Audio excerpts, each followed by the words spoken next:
Morning students, मैं पूनम राय। पद परिचय के पिछले 4 वीडियो से हम लोग जान रहे हैं, जिनमें हमने संज्ञा का पद परिचय, सर्वनाम का पद परिचय, विशेषण का पद परिचय और क्रिया विशेषण का पद परिचय देना सीखा था। आज हम लोग अव्यय पदों का परिचय कैसे दें, इसके बारे में जानेंगे। अव्यय क्या होते हैं? अव्यय यानी अविकारी शब्द, ऐसे शब्द जिनमें कोई परिवर्तन नहीं होता है। जब हमने आपको पद परिचय पढ़ाना शुरू किया था तो ये बताया था कि शब्द विकारी और अविकारी 2 प्रकार के होते हैं।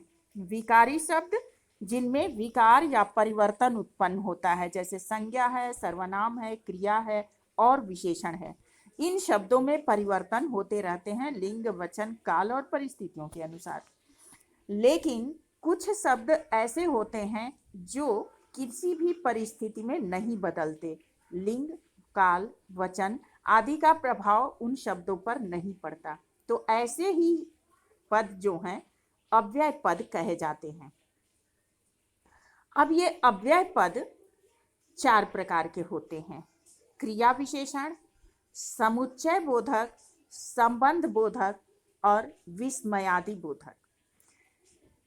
अव्यय पदों का परिचय देने के लिए हमें उस पद का यानी अव्यय का भेद, यानी कि किस प्रकार का अव्यय है, क्रिया विशेषण है, समुच्चय बोधक है, संबंध बोधक है या विस्मयादि बोधक है, और इसके अंतर्गत भी, जैसे क्रिया विशेषण है तो किस प्रकार का क्रिया विशेषण है, रीतिवाचक क्रिया विशेषण है, स्थानवाचक क्रिया विशेषण है, तो इनके जो उपभेद होते हैं इसकी जानकारी होनी आवश्यक है।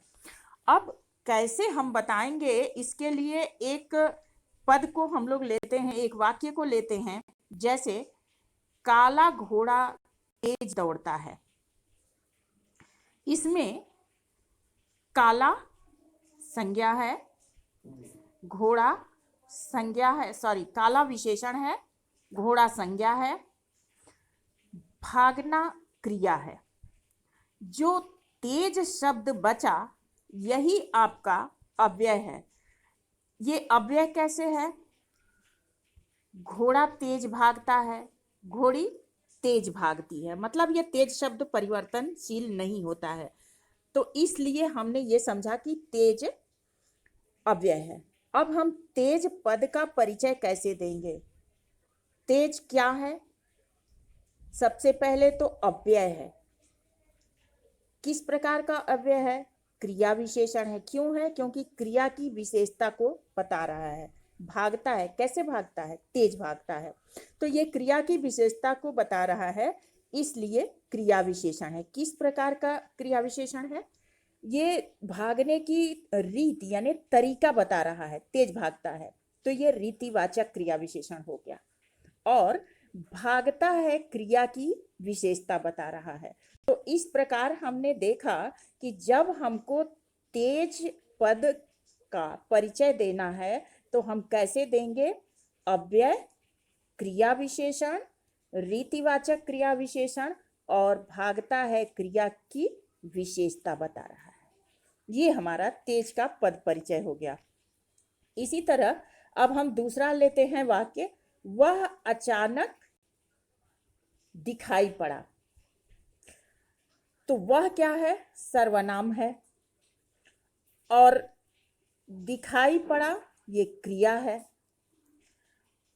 और इसमें जो रेखांकित पद दिखाई दे रहा है अचानक, ये क्या है? ये है अव्यय। किस प्रकार का अव्यय है? क्रिया की विशेषता को बता रहा है, इसलिए क्रिया विशेषण है। और किस प्रकार का क्रिया विशेषण है? अचानक, रीतिवाचक, और दिखाई पड़ना क्रिया का विशेषता बता रहा है। तो अव्यय पदों का परिचय देने में हमें बहुत ज्यादा कुछ नहीं बताना होता है, सिर्फ उसके भेद बताने होते हैं और वो किसकी विशेषता बता रहा है या उसका संबंध क्या है, यही चीजें बताई जाती हैं। तो आज के लिए इतना ही काफ़ी। उम्मीद है आप लोगों को पद परिचय अच्छी तरह से समझ में आ गया होगा। और अब इससे संबंधित एक्सरसाइज दिए जाएंगे, उनको कर लीजिएगा। तब तक के लिए धन्यवाद।